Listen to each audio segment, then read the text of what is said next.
좋아요, 구독.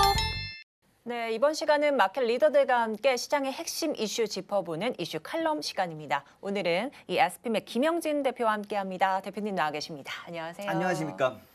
네, 오늘도 여러 이슈 좀 점검해 주실 텐데 첫 번째 이슈 좀 보도록 하겠습니다. 현재 1, 2월 좀 지수가 박스권 흐름을 지속하고 있는 상황인데 하지만 이 글로벌 증시 대부분도 비슷한 모습이지 않습니까? 그렇기 때문에 비단 국내 증시 코스피만의 문제는 아니다 이렇게 봐야 할 것 같은데 어떻게 보실까요? 현재 네. 지수 상황. 제가 이제 여러 가지 그러니까 글로벌 증시 이것저것 다 비교를 해봤거든요. 네네. 그래서 그렇게 이제 비교를 한 이유는 코스피만 이렇게 답답한 것처럼 생각을 하실 수가 있잖아요, 네. 투자자분들이요. 그래서 그건 아니다라는 그런 생각을 가지고서 다른 나라 증시들도 이렇게 좀 살펴봤고요.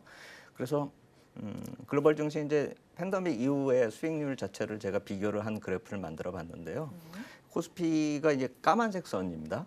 그러니까 이게 팬데믹 이 12월에 급락을 한번 쭉 12월 이후에 한번 급락을 쭉 한 다음에 이 까만색 선이 좀 탄력적으로 움직였어요. 그러니까 한국 증시가 팬데믹 이후에는 회복이 굉장히 빨랐었다라는 걸 우리가 알 수가 있는데 결국 중기적으로 이쪽 맨 오른쪽으로 이렇게 놓고 와서 이제 수익률들을 비교를 해보면 S&P 500보다 좀 떨어지고는 있는데 유로스톡스보다 뭐 거의 비슷하다 이렇게 볼 수가 있겠고 홍콩 쪽하고 거의 비슷하다. 상해가 상해하고 비슷하다. 그러고 이제 H 지수가 좀 안 좋다 이렇게 볼 수가 있겠죠. 그러니까 우리나라가 이 S&P하고 이 중국 쪽들하고의 이제 중간 정도로 보시면 될 것 같은데 뭐 이렇게 안 좋다라고 이렇게 우리나라 증시를 볼 필요가 없는 게 여기서 나타나고 있는 게 팬데믹 이후로 누적 수익률로 본다라고 한다면 미국보다는 좀 안 좋지만 그리고 S&P 500보다는 좀 안 좋지만 뭐 지금 최고치로 들어설 수 있는 그런 가능성을 제시하고 있는 유로스톡스하고 비슷하다라고 생각을 해보면은 그다지 부담스럽지 않다 이렇게 그러니까 조정이 별로 부담스럽지 않다 이렇게 생각이 들고요. 그리고 또 하나 좀 생각을 해봐야 될 것은 지금 글로벌 전체 시장이 안 좋다라고 볼 이유가 없다라고 생각하는 이유 중에 하나가 다른 나라 증시들 중에서 이제 뭐 이렇게 신고가 근처로 막 가고 있는 증시들이 많아요. 아르헨티나나 최근에 좀 지진으로 좀 안 좋은 소식을 전해줬었던 터키, 그다음에 인도 같은 경우는 계속 좀 좋은 모습을 계속 보여왔고요. 그리고 유로 증시 쪽에서 이제 덴마크 같은 쪽이 좀 상대적으로 좋습니다. 그래서 우리가 좀 생소하잖아요. 덴마크 증시 하면은 좀 그런데 이 시가총액 상위 종목들이 많이 움직여서 거기도 이제 코스피 200처럼 무슨 코펜하겐 20 지수 같은 게 있거든요. 이제 그거는 전체 지수는 별로 그렇게 별 볼 일 없지만 그 핵심 지수로 놓고 볼 수 있는 지수가 거의 뭐 신고가 근처까지 가고 있어요. 근데 우리가 그 덴마크 증시에서 이렇게 좀 살펴봐야 될 종목이 이 노보보디스크라고 바이오 종목이 있거든요. 근데 이 종목이 이 팬데믹 저점 이후에 거의 한 300% 그리고 작년 저점 대비 한 50% 오르는데 이게 시가총액 상위 종목 1위 종목입니다. 그러니까 결국 시가총액 상위 종목에 보면 우리가 베스타스는 우리가 잘 알죠. 풍력 기업이니까요. 그다음에 머스크 같은 경우 해운 기업이고 뭐 칼스버그 맥주 기업은 우리가 누구나 잘 알고요. 그러니까 덴마크 증시가 사실 우리한테는 생소하긴 한데 실제로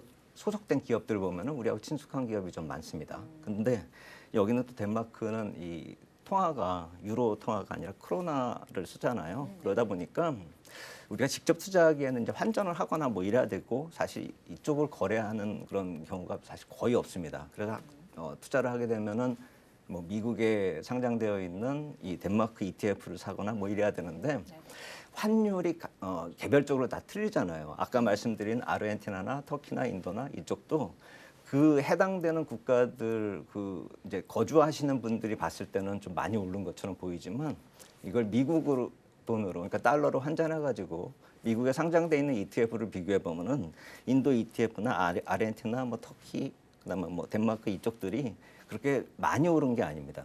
그러니까 환율 자체가 그 해당 국가의 환율이 좀 약세였다라고 한다면은 달러 기준으로 놓고 봤을 때는 좀 아래쪽에 있는 것이죠. 그래서 우리가 실제 수익을 창출하려면 결국에 할 수 있는 방법이 이런 증시들에는 미국에 있는 ETF를 사야 되기 때문에 그렇게 미국 환전을 했을 경우는 신고가까지 가지는 않는다라는 점. 하지만 각국의 이런 흐름 자체가 개별적으로 좀 강세를 보이는 그런 나라들도 있다라고 제가 말씀드리는 이유는 전체적으로 글로벌 증시가 안 좋다라고 하면 다 같이 안 좋거나 이렇게 개별적으로 움직이는 종목이 아니라 나라들이 없어야 되는데 그런 나라들이 있다라고 하는 건 글로벌 자금들이 계속 움직이고 있고 그리고 자산 시장 자체가 무너질 그럴 걱정이 있는 상태가 아니라는 점을 반증하는 것이거든요.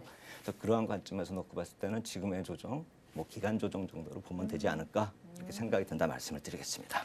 네, 그렇습니다. 현재 이 단기 과열 이후 현재는 좀 쉬어야 하는 기간 조정으로 이렇게 봐주시고 있는 것 같은데요. 하지만 이 우리나라보다 상대적으로 강했던 미 증시, 여기에 덴마크 증시 같은 경우에는 시가총액 상위주 종목 위주로 초강세를 좀 보였기 때문에 우리나라 좀 증시가 조금은 따라가지 못하는 게 아닌가 이런 우려감도 있겠지만 글로벌 증시 전반적으로 봤을 때 우리 증시 그렇게 비관적이지는 않다 이렇게 풀이를 해주셨습니다.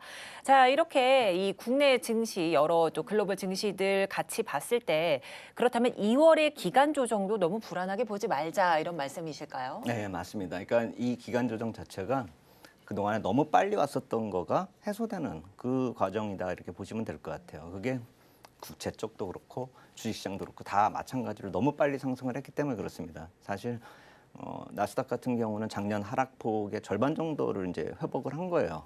작년 하락폭의 네네. 절반 정도요. 그래서 여기서 뭐 패드 인사들이 나와가지고 이걸 누르지 않는다면은 만약 그런 속도로 계속 올라버리면은 이게 뭐 작년에 내린 거 다 회복한다라고 한다면 그 또한 좀 우스운 모양새가 될 것 같아요. 그러니까 패드 인사들이 종종 나와가지고 뭐 이렇게 저렇게 말씀들을 하시면서 시장 누르는 모습을 꼭 나쁘게만 볼 필요는 없다라고 생각이 들어요. 이렇게 좀 기간 조정으로 끌고 가는 모습이 괜찮다라는 생각이 들고 또 주식값이 많이 올라버리면은 이 자산 효과, 그러니까 웰스 이펙트로 인해 가지고 또 인플레이션을 자극시킬 수 있다라는 그 점도 한번 생각을 해봐야 됩니다. 우리가 주식 투자해가지고 돈 벌면 여기저기 다 돈 쓰잖아요. 그래가지고 생기는 인플레이션이 상당히 셉니다. 실질적으로 뭐 주식시장 많이 올라가면은 이 증권사에 있는 근처에 술집이 아주 붐비거든요. 그런 인플레이션을 막기 위해서라도 지금은 어느 정도 자산시장의 버블은 좀 막아줘야 되는 그 상황으로 좀 인식할 필요가 있다 이런 생각이 듭니다. 그 상황에서 제가 지난주에 세인트 루이스 패드 의장 그 누구죠 이름이 저기 제임스 블러드요. 제임스 블러드 총재 언급을 말씀을 드리면서 이제 별 좋은 얘기를 하셨다 이렇게 말씀을 드렸는데 최근에는 이제 그분의 코멘트를 인용하면서 시장을 또 압박을 했다 이렇게 해석을 하는데 그래서 제가 오늘 그 PDF는 가져오질 않았어요. 왜냐하면 제가 그 PDF 내용을 보니까 지난주에 가져왔던 내용하고 거의 비슷해요. 그러니까 나쁘게 볼 내용이 아닌데도 불구하고 시장을 압박했다라고 해석하는 건 그 내용이 공개됐을 때 시장이 빠졌으니까 그렇지 실질적으로 그 내용이 그렇게 나빴던 내용은 아니다라는 것이죠. 그러니까 1월 달에 공개됐었던 그 PDF 파일하고 거의 내용이 유사했고 그것을 이제 패드장, 파월의장이 FOMC 회의 때 인용하면서 시장이 좀 환호성을 내질렀는데 그 내용하고 크게 바뀌지 않았음에도 불구하고 좀 약간 시장이 부담스러워하는 이유는 아까 말씀드렸듯이 너무 빨리 왔었던 것에 대한 좀 반작용 때문이다 이렇게 해석하는 게 맞을 것 같습니다. 특히나 6월 목표 금리 제가 지난주에는 7월 목표 금리를 가져왔었어요. 525에서 550bp 확률이 계속 신고가를 내고 있다라고 했는데 그게 이제 FOMC 회의 지금 표에서 보면 알 수 있듯이 이건 또 6월 회의 목표 금리입니다. 그러니까 한 달이 더 빨라진 거고 여기 보시면 이쪽 아래에 오렌지색이 기준금리 525, 550의 확률이거든요. 그것이 이제 50%를 넘어서면서 이거 신고가를 거의 내고 있습니다. 대신에 이제 500에서 525 확률은 약간 떨어지고 있죠. 이게 위에 있다고 그래서 확률이 더 높은 게 아니라 이 면적을 차지하고 있는 면적이 중요한 거거든요. 그래서 이 차지하고 면적이 525에서 550, 이 오렌지 선이 가장 크기 때문에 지금 그게 대세인데 52%가 넘어섰으니까 이제 60가구, 70가구, 80가면 어떻게 해라고 걱정을 하실 수가 있는데 이 목표금리 확률 지난 한 1년 동안의 이 목표금리 확률이 시장에 미치는 영향을 생각을 해보면은 이게 한 50% 넘어서면 그다음부터는 반영이 끝났다라고 보시면 돼요. 그러니까 50이 되든 60이 되든 70이 되든 50을 넘어선 이후부터는 시장에 미치는 악영향이 확 줄어든다라는 것이죠. 그래서 6월 목표금리 525에서 550까지가 이제 최종 목표, 뭐 시장에서 터미널이라고 얘기하잖아요. 그 금리라고 만약 가정을 한다라고 한다면 이제 이것도 선반영이 거의 다 끝나간다 이렇게 보시면 되겠죠. 그러니까 목표금리 때문에 지금 나타났었던 부작용들은 시장에 거의 다 반영됐다. 이제는 더 이상 걱정할 필요가 없다. 이쪽은요. 네. 그래서 페드 인사들이 또 여기다 이제 525도 넘어선다. 뭐 이런 식으로 얘기하면은 부담이 되겠지만 제가 지난주에 가져왔었던 그 표에서 이 상단을 제가 테일러 룰에 의해 가지고 상단 금리가 점점 내려오고 있다 이렇게 말씀을 드렸잖아요. 네. 그게 7%에서 6%까지 낮아졌기 때문에 이제 페드 인사들이 여기서 더 올라갈 것이다라고 얘기를 할 수 있는 여력도 별로 크지가 않습니다. 한두 단계 더 남았다라고 최악의 경우 이렇게 생각을 할 수가 있는데 지금 현재 시점에서는 목표 금리를 통해 가지고 페드 인사들이 시장 누르는 것은 거의 끝나가고 있다 이렇게 보시면 되겠습니다. 네. 자, 이제 최근 시장 주가에 영향을 준 연준 인사들의 좀 발언도 있었고요. 또 조만간 FOMC 회의록도 공개가 되는데, 하지만 이 또한 시장에 반영되는 과정으로 보면 된다 이런 말씀이실까요? 그렇죠. FOMC 회의 이제 회의록이 공개가 되는데 거기서 무슨 말이 우리가 실제로 공개됐었던 내용 말고 어떤 사람이 또 이상한 얘기했다 이런 게 또 나오면은 네. 그럼 또 시장이 충격을 먹겠죠. 그렇다면 과연 그러한 충격을 얼마나 무서워해야 될까? 그거를 앞에서 지금 방금 전에도 제가 이제 거의 다 반영이 됐다 말씀을 네네. 드렸지만 속도 면에서 한번 생각을 해보자는 것이죠. 이 과도하게 아까 앞서갔었던 국채 랠리 이거에 대해서 한번 구체적으로 말씀을 드리면은 이번에 회의 내용에서 이런 국채 관련해서 금리 관련해서 또 얘기가 나올 테니까 우리가 한번 생각해 볼 필요가 있다라는 것이죠. 뭐냐면은 실질적으로 2020년 2019년이죠. 2019년에 이 금리 인하를 시작했을 때 그로부터 언제 실제 금리가 하락하기 시작했느냐. 그러니까 금리가 하락했다는 건 국채 랠리가 시작된 거죠. 이때가 시작이 된 거고 이때가 금리 인하가 시작이 된 겁니다. 여기가 2019년 8월이고 국채 랠리는 9개월 정도 앞서가지고 2018년 11월에 시작이 된 겁니다. 근데 지금은 이게 기준금리거든요.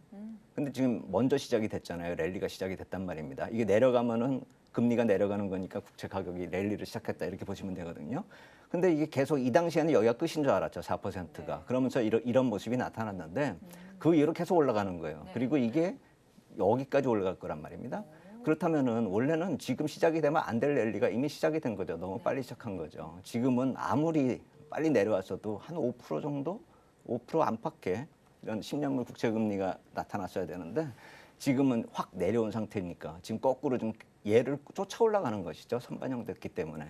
그런 상황으로 지금 이어지고 있다는 건 또 뭘 뜻하냐면은 기준금리가 어느 정도 올라가고 있는 거에 대해서 이제 과도하게 랠리를 진행했던 거에 대해서 얘들이 국채 시장이 반성하면서 다시 원위치가 되고 있단 말입니다.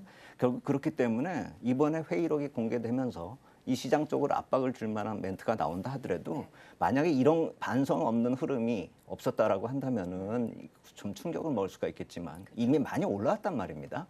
그렇기 때문에 여기서 어떤 안 좋은 얘기가 또 추가로 나오기도 아까 힘들다라고 말씀을 드렸잖아요. 그렇다라고 본다면은 지금 안 좋은 얘기가 나와서 시장에 충격을 줄지언정 그것은 큰 충격을 주는 것이 아니라 이러한 선반영된 측면이 있다라는 점을 생각을 해본다면 큰 부담이 아니다 이렇게 볼 필요가 있다 이렇게 생각이 됩니다. 좋아요, 구독.